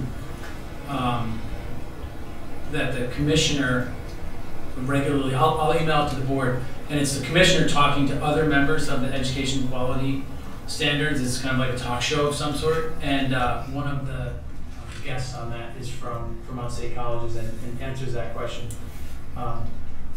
you know, with more specificity than I'm giving you right now. But there's been a fair amount of alignment nationally in terms of the standards, and you know, that's certainly trickled down to Vermont for sure. And I think you're definitely hearing, I would say, and Patrick agrees that, you know, the trend under Act 77, dual enrollment, is a connection to, you know, that college and career readiness approach. Again, I think it's messy, it's caught up in funding. Yeah. There's a lot of other things going on, but I think you can begin to see a little bit of the path that's emerging. And I think, as you said, Diane, I mean, higher education plays a major role in some of this, you know, information and desire. And you know, historically, if you look in 1900, when they set up the graduation requirements in the state of Vermont and nationally for high schools, they were, what does it take to get into college? What does it take to be successful in college? And so I think that you know, we have to pay attention to that in every school in Vermont, in every school district. And when it comes to the application of proficiency-based learning to the classroom level and to the student level, with issues like transcripting and reporting, you know, we're not going to upset the apple cart. You know, we have to make sure that what we're doing in terms of reporting and in terms of transcripting continues to work for the college admissions process. And you know, I think we'd be foolish to do otherwise. But I also think that this is happening all over the country, and we're going to start to see some improvement in that process, candidly. Patrick, I have kind of a remedial EQS question. The assumption is that something wasn't working, or there was as well as it could, or whatever. So there's sort of a problem that this shift to proficiency-based is solving. And I know I've been so impressed with the programs, particularly at the high school, but in all our schools, that really seem to have adapted to how students learn. And I think that's the undercurrent of what I'm hearing here. But what was the fundamental problem that was occurring that drove this direction and mandate? I think that in simplest terms, the notion of seat time equals learning. I think that's a hollow construct, and I think that ultimately that's the problems that were the result of that were from where all of this came in. And also I think it's more connected to and I think rapidly advancing technologies have allowed for people to and for schools to differentiate in ways that they never could before. So I know a young woman who's a sophomore who took a semester's worth of Spanish from a year's worth of Spanish from Middlebury College online in one semester. And so, you couldn't do that 5 years ago, So I think that those kinds of developing technologies have people, sitting back and saying, well, yeah, if we can move kids along, then, why not? And I just want to emphasize that, because when we were giving our examples, we were tending to give the example of the kid who wasn't getting it, but it is also the problem that kids don't stay engaged because they did get it, but they still have to sit in the seat. And so it's that question of also how do we, in a culture and a time that needs educated, people more and more, how do we keep people engaged because we challenge them to the correct level? Yeah, I guess I think this is great what is happening in the schools, but it seems to raise a red flag for me, which has been raised a few times in the last few years, that our ends policy needs to be aligned. Our ends policy seems to be not divorced, but it's just kind of this thing that we have up here, and we might hear monitoring on how we're doing, but it's not really what's going on. Well, actually it is. When I look at the EQS and I look at the list, it is. We are fairly close, but it still seems that the ends policy is kind of over there, and then there's a real action of what's actually going on in the school. And it's just kind of by happenstance that we can report that we are meeting some of our ends, or we're on our way to meeting our ends. This is a long-winded way of saying that I think we talked earlier, I think in our retreat, so-called retreat, about doing something to align our ends, and we talked about with the SB6 and that, but it seems like there's more. I mean, we need to align it with the educational quality standards, with what's going on actually in the schools. I think we need to start thinking about how we're going to be doing that. And it needs to be, in my view, and I think we talked about this before, that it has to be board participation, but it has to be somebody from the administration and somebody from the schools that are together trying to mush this all together, or align it using a I think that I think that you bring up a good point. I mean, I think that the target continues to move, right, or the outcome, the expectation continues to move. When you set the ends, they were relevant and appropriate. We didn't necessarily, I assume, we didn't necessarily look at all of the kind of evidence that might be available and align and ensure that the evidence was aligned to the, kind of the practice. And so I think when you look at, as you articulated, we've got some components of the ends which directly align to certain components of Common Core or proficiency-based, right? But I do think that there's an opportunity, and I think Patrick has highlighted that, to say that we definitely need to provide clarity to, the connections, And we then I need to be held accountable to say, these are our connections, and this will be the evidence that I'll give you from that, based on students progressing through those proficiency-based components. And so, I mean, I think it right now messy. I agree where you're at.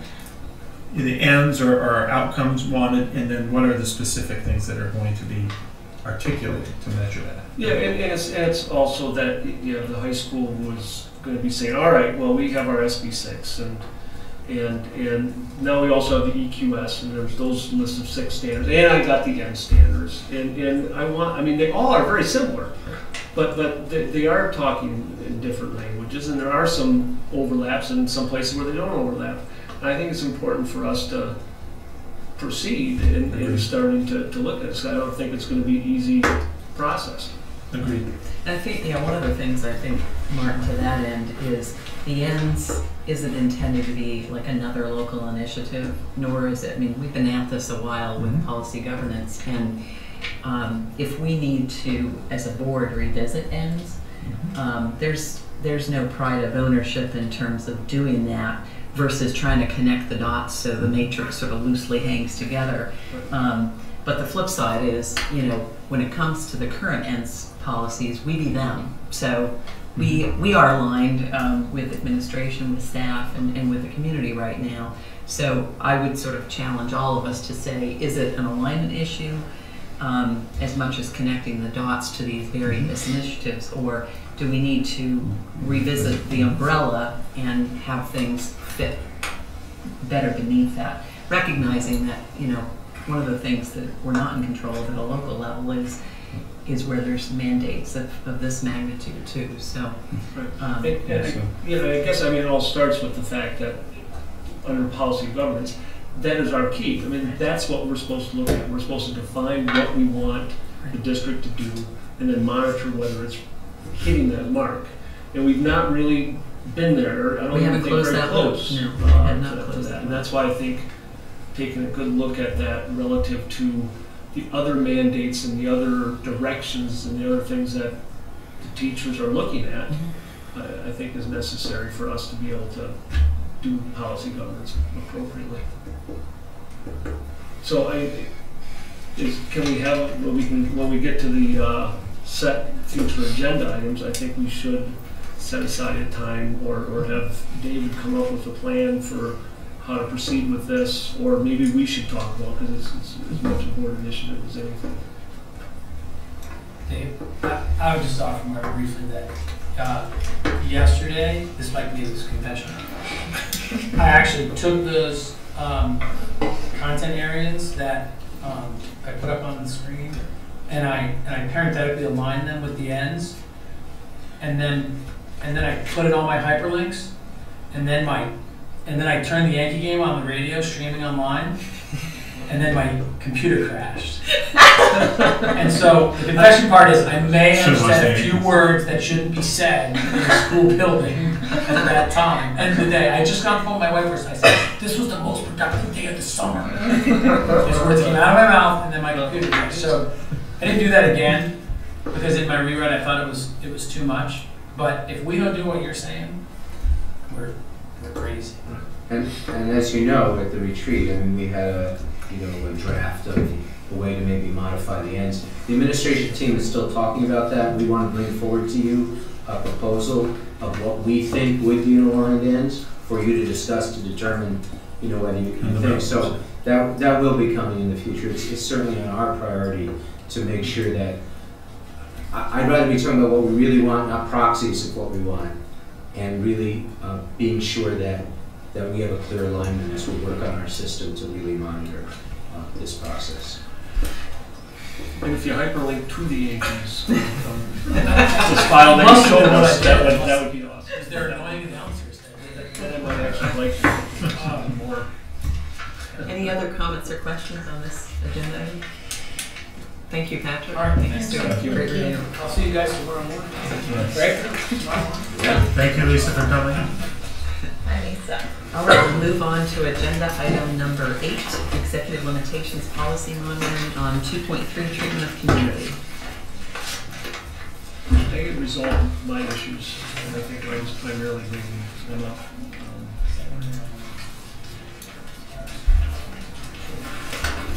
I think they were good points. I mean, part of this is with the monitoring. How do I appropriately articulate what we've done in the past, what was questions, what are changes? So we've gone through this red line overstrike, except that that provides maybe too much. Have a good night. So, good night. Does anyone want to review this specifically, or has everyone had a chance to read the changes on the board?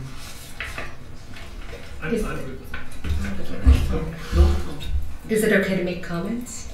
Yes. Okay. Under evidence inclusion and program activities, I'm not sure that we should strike out the middle school part because while it's true that PTOs aren't actively meeting, I think they're still, and David, you can correct me if I'm wrong, but I think they're still providing money to the teams to do enriching activities. So they're providing some support, and I guess I don't know at what level. I think the word vary is a problem for me. I mean, they are, elementary ones are more active. The middle school is, there's going to be a resurgence, so although it's a small membership, there are team representatives that have engagement. It doesn't have to be the PTOs. So, I'm fine. I'm just trying to be really, concrete in where we are. I guess I would just want some information about the current status of the middle school PTO. I think that we questioned it primarily initially because it is such a different animal and it is morphed even in the past couple of years into just something so different. Yeah. It's almost not even a PTO in some ways from a parent standpoint. So maybe it's going to change, but it doesn't seem like it goes hand in hand with the elementary schools, which are just so active. Yeah. Okay. I see what you're saying now. I mean, regardless of where it's going, this is a report of now, and so I will tell you that where we're going is to be much more engaged, but that's not the purpose of this. I mean, there's corrective desire and action. This is more of a kind of a right now. Right. Are they still collecting PTO dues and? Because what was happening, they were sort of on hiatus from meeting, but they still collected dues and then they sponsored some, different activities and gave money to some of the teams, but didn't actually have regular meetings. And so that's kind of a support and an enriching opportunity. So I don't know how to capture it, but I agree with you. It's certainly not the same thing that's happening at the elementary schools. Well, again, even across the elementaries, we could question activity and participation and amounts very differently too. So they're obviously active, but their levels of participation and what you might determine is a lot or a little is different too. I guess with the word vary, then I guess I would agree with striking out that. But I guess Could you say something like our PTOs are active with supporting and enriching the elementary and middle school experience at varying levels? I don't know, or something like that, just to kind of.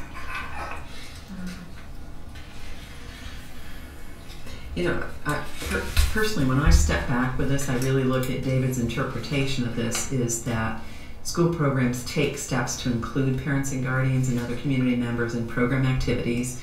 Community members have opportunities to provide input into school matters, and individuals and community groups have appropriate levels of access. And I feel like the PTOs was sort of one example of evidence. And relative to fully assessing inclusion in program activities, the level of specificity we're talking about here seems kind of detailed. We can make the change, and I think the real messages are what are we doing to encourage execution of the policy and David's interpretation of it. I think that the reason that it's becoming an issue, Elizabeth, is because one of the con is that we don't do a very good job at the middle school. And I think that's my point, Okay. is if we're trying to acknowledge the effort that's being made at each school as a pro, yet saying there's opportunity for improvement at the middle school, I don't think We need to worry about the words, yeah. I don't want to make a judgment call, but it seems like we're mincing words a little bit. Right, yeah. And for me, either way is fine. Yeah, there's a recognition that middle schools are work in progress. Yeah. So do we want to add at variable levels, or? Yeah, I like what the language Julie used, at varying levels that involve the PTO organizations. Any other comments or changes people want to look at? All right, so with that change, can we go through the report summary? The interpretation is reasonable? Yes? Yes. The data is adequate with that modest change? Yes? And we're in compliance? Check that. That's a yes. Yes.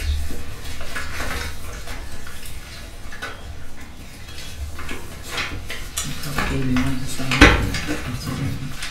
So just to be clear on that one change, it was something our PTOs are active at varying levels. It's to take out very, Yeah, and yeah. active at varying levels.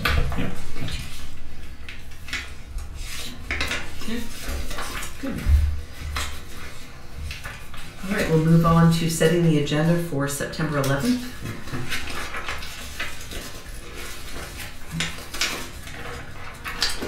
So, Could I just ask a point of information? The, in conjunction with one of these September meetings is also the steering committee meeting, right?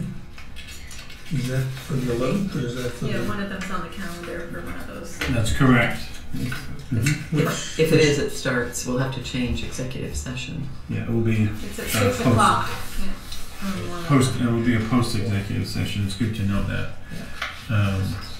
So we'll have our after.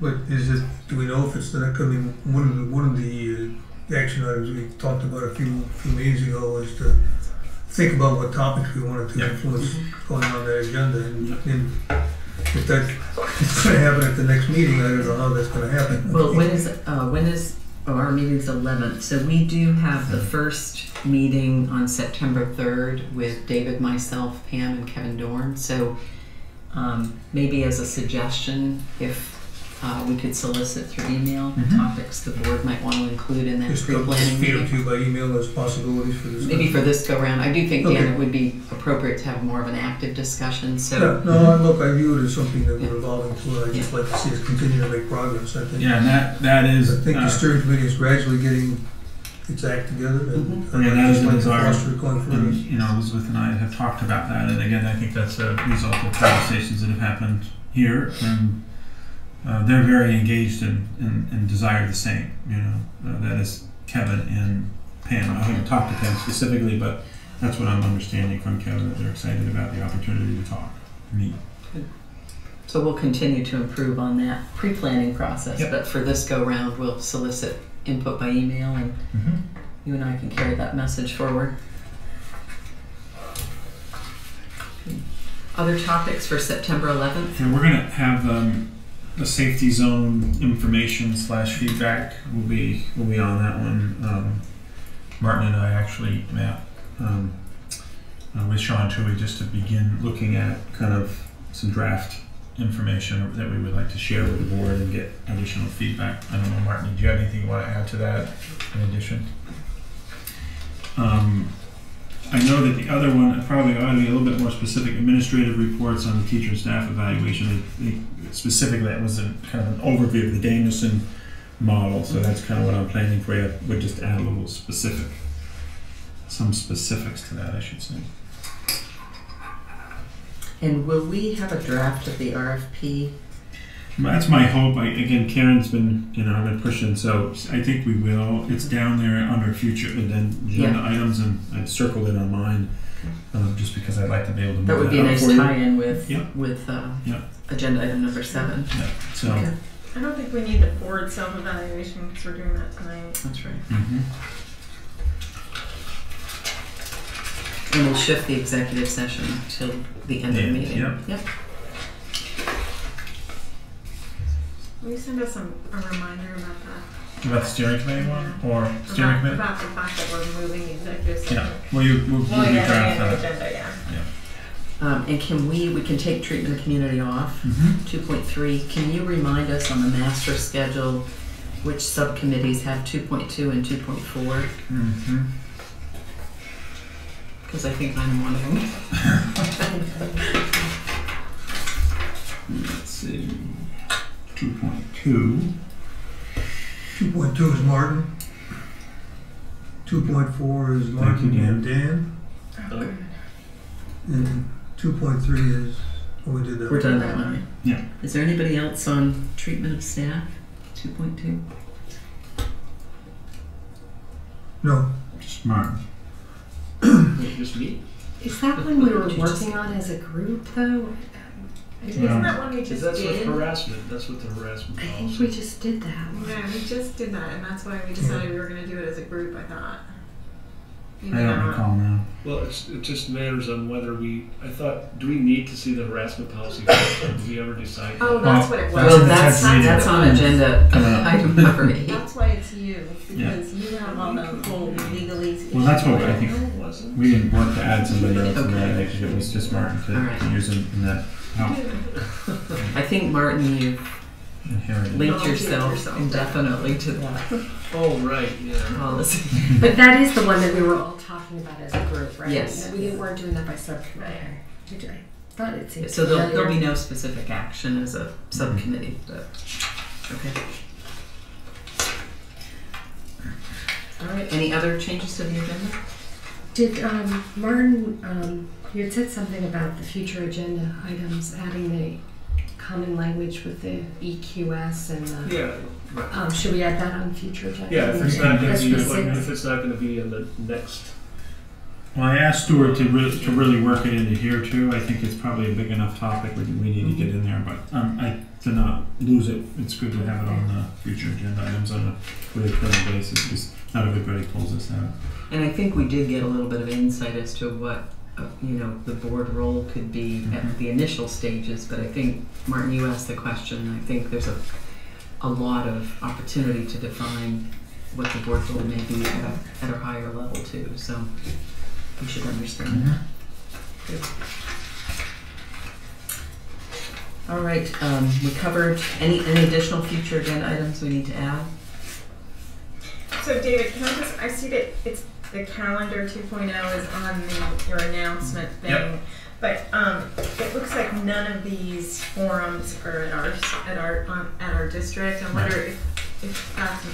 Well, we can always add some, Okay. so that's part of it. I mean, I quite honestly need to get you up. Again, we've talked about it. There's a lot coming out of my the Superintendent's Association, particularly Chittenden County, trying to get out information. So I can actually provide information. We can ask to do a host here.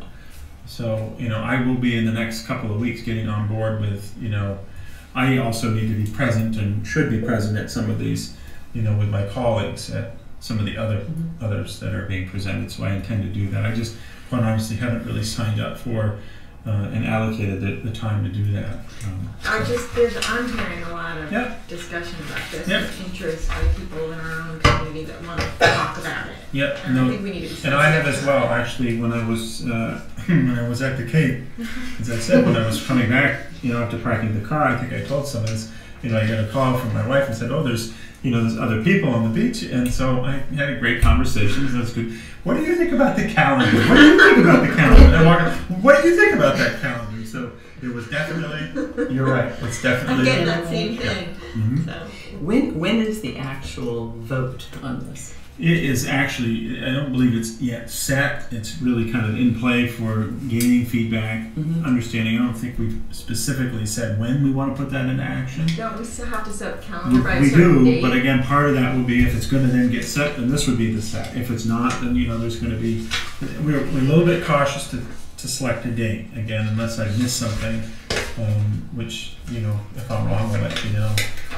I don't want to be deceiving to the public. I think that these are in part exactly what they're intended to be, information and public comment period, and we want to hear a lot. I've talked to a lot of different folks, including our business partners, and there's some positives and there's quite a few questions that are coming up too. So I'm wondering, I don't know what it takes to get a date set in SB, but I feel like it would be a disservice to our community not to have a local presentation that people could participate in. Just because this seems to be by the major high schools, so it seems odd that. Well, sure part of it is, I to be honest, I wasn't out there clamoring for time, and there was a separate committee, again, so I'm at. I believe I can get one set up for us. So maybe that's something we could put on the next agenda. So maybe a target date for an informational session. And are these forum dates on the website? They're not on our website right now, but we can post them up to let people know, and they'll go through the administrators too. So again, they wanted to provide you that.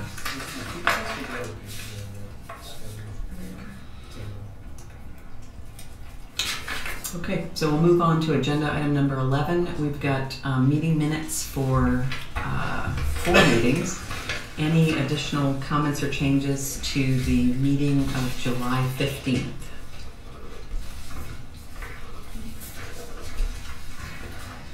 So by consensus, they're approved. Any comments or questions on the meeting minutes of August 7th?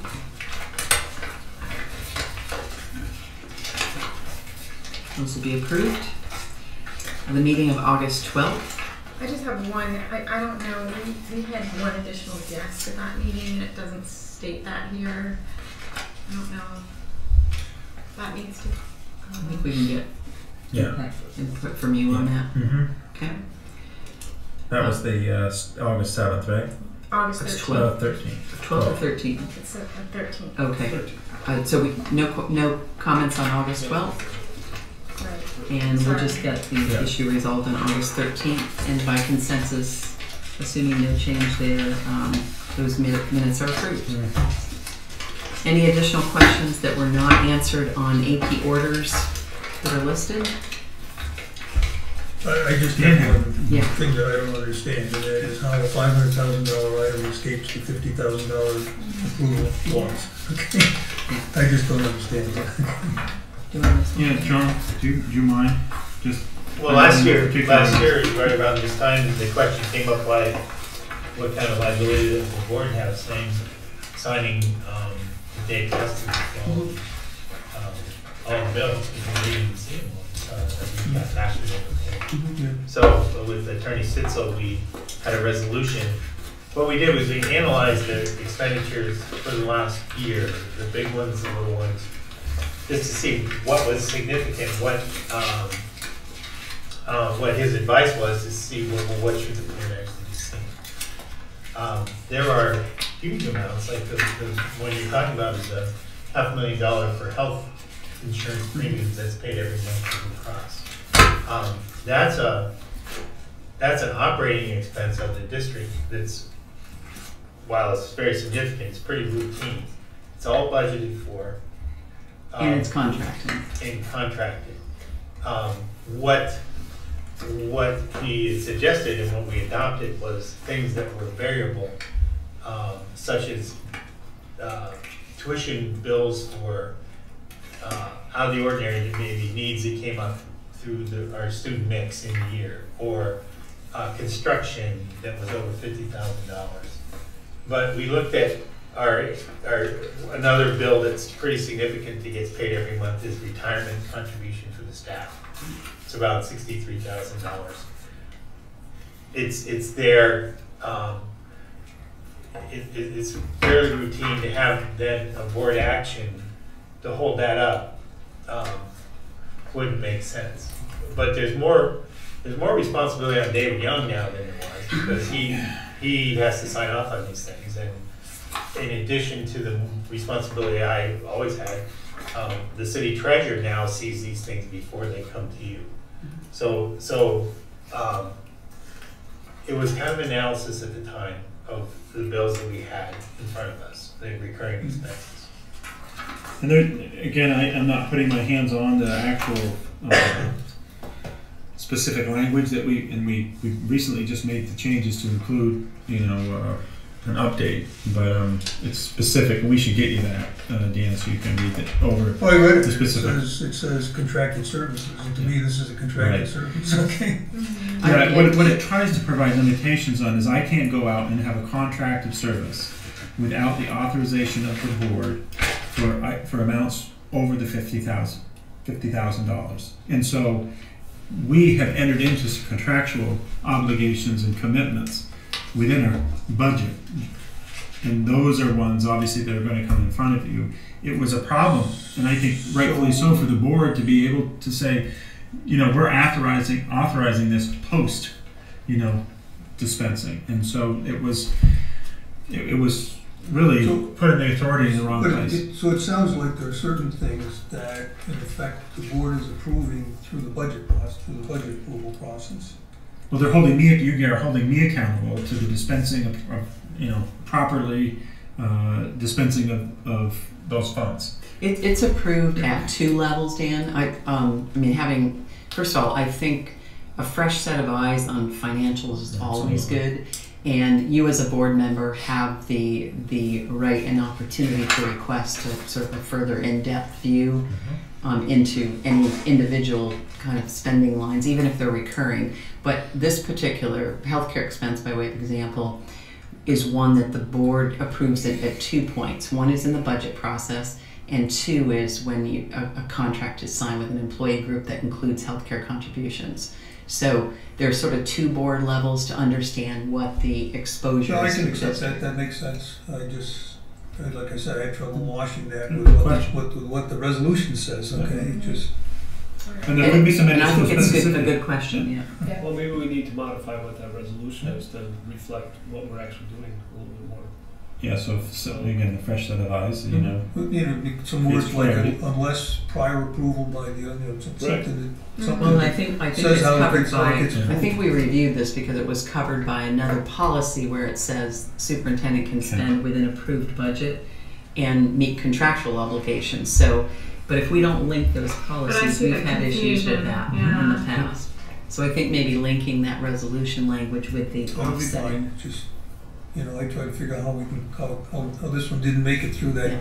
How it made it through that gate. I couldn't figure out how it happened. I think it's good. If somebody outside reading it, would it make sense to them? And right now, clarity is missing, so we can look at it. Okay, so with that explanation, I'm okay. I just need clarification. It does sound like we should revisit the resolution and just validate that. Good. All right. Why don't we take a few minutes and do the board self-evaluation? Martin's hands. Wow.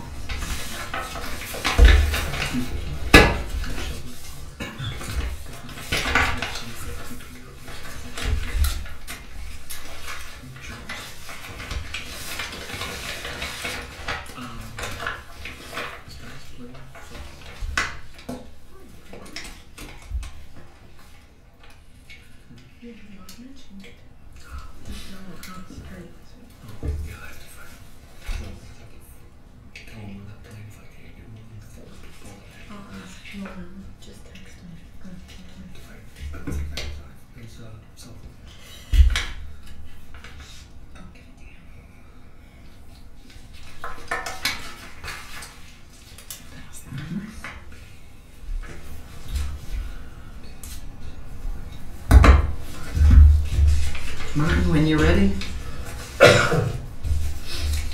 for David. We cut the page.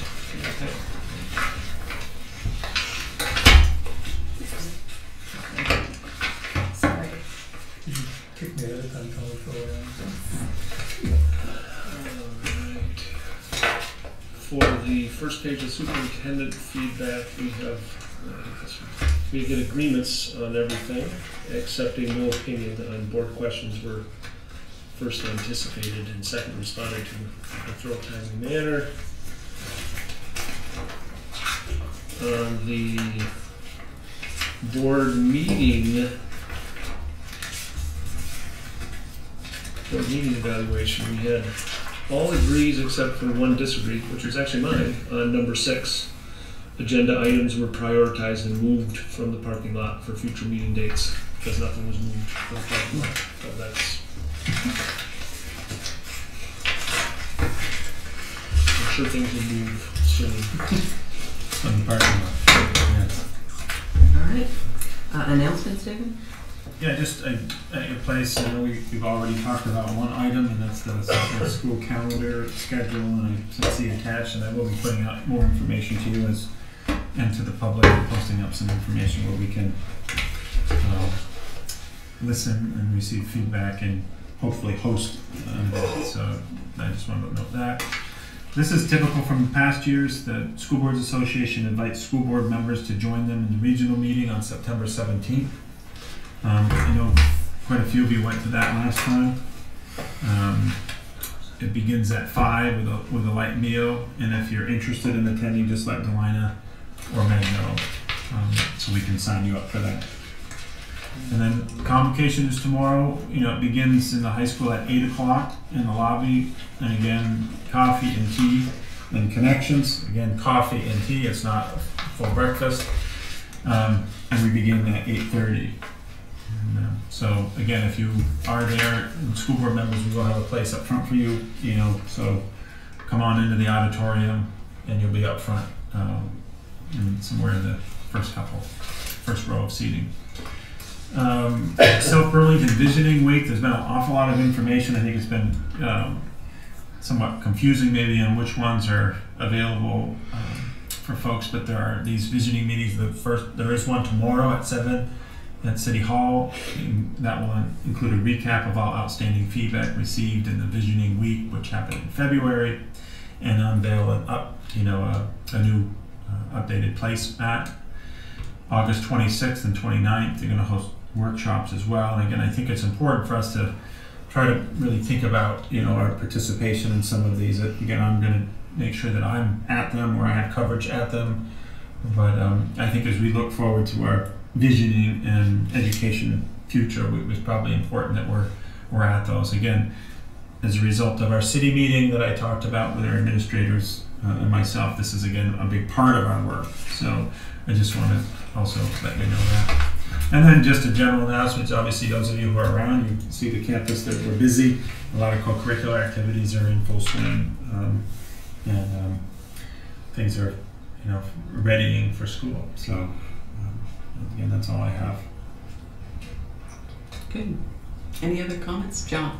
I have a quick one, and nobody around here is talking about it, but our 60 retirees who get support in the support staff pension will get their checks from SEI starting September 1, and all the assets will be transferred over from People's on the last day of this month into SEI. So and the transition, John, has been smooth? Yes, SEI is very professional. The checklist on paying people is very thorough. So we have a financial report 2.4 coming up in the next time. So we'll expound on it a little more, but I just want to let you know it's happening. That's again good work, city, school, collaboration, and that's great. Thank you, John. Good. And do you have any update on the? I know you're participating on the city manager. We are not quite done. Our committee, we met, as you know, I forget what day it was now, kind of blurring, but it was an all day, and we have one more to go, and it's going well. So I think we'll be able to move forward to the council, the recommendations over the next few days. So, good process, involved, happy to be part of it. You've got a good group of community members that I think are providing good value and what we want in the city manager. So, thanks for asking. Anything else? I'll entertain a motion to adjourn. So moved. Second. All in favor? Aye. We're adjourned.